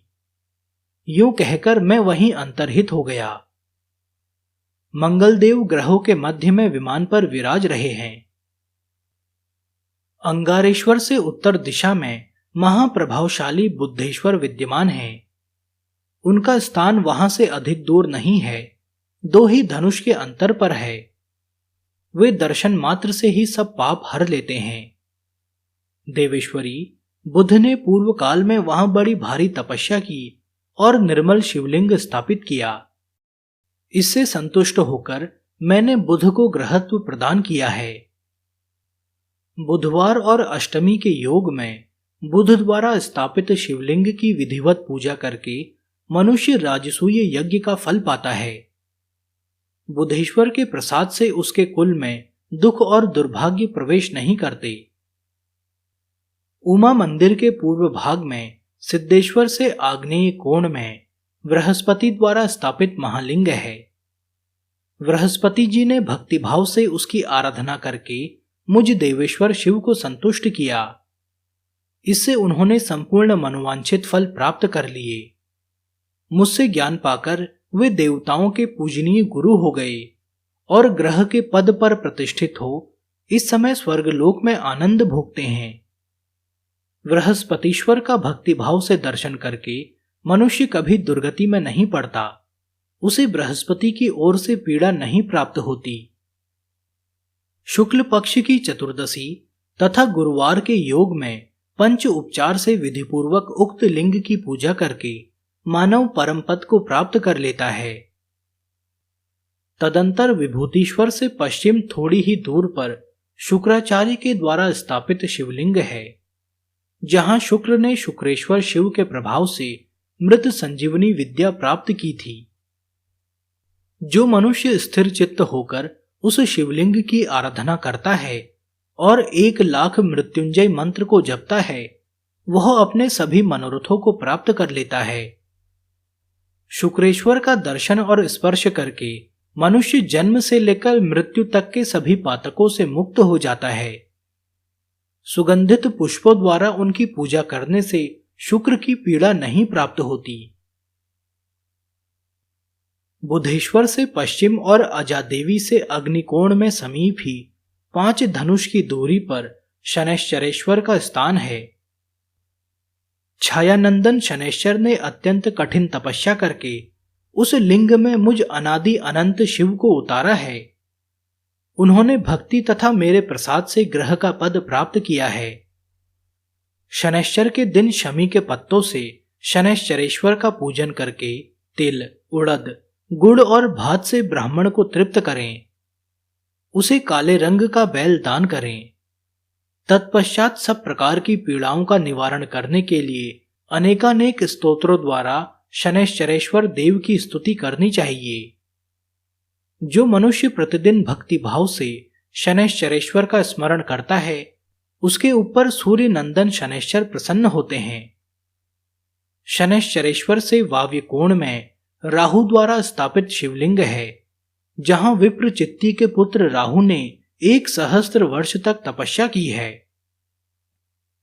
जो उनके द्वारा स्थापित शिव का भक्तिपूर्वक पूजन और दर्शन करता है, उसका पाप नष्ट हो जाता है। राहवीश्वर से उत्तम और अंगारेश्वर से दक्षिण एक ही धनुष के अंतर पर महाप्रकाशमान केतुलिंग है। वह सब पापों का नाश करने वाला है। केतु ने मुझ शिव के प्रति भक्ति रखकर देवताओं के मान से 100 वर्षों तक वहां उग्र तपस्या की थी। इससे संतुष्ट होकर मैंने उन्हें ग्रहत्व प्रदान किया। भयंकर ग्रह पीड़ा होने पर पुष्प, गंध, धूप तथा भांति भांति के शुभ नैवेद्यों द्वारा केतीश्वर की पूजा करके उन्हें प्रसन्न करना चाहिए। इससे सब पीड़ा शांत हो जाती है। जो पूर्वोक्त 14 देव स्थानों को भक्तिभाव से जानता है वह क्षेत्र के फल का भागी होता है।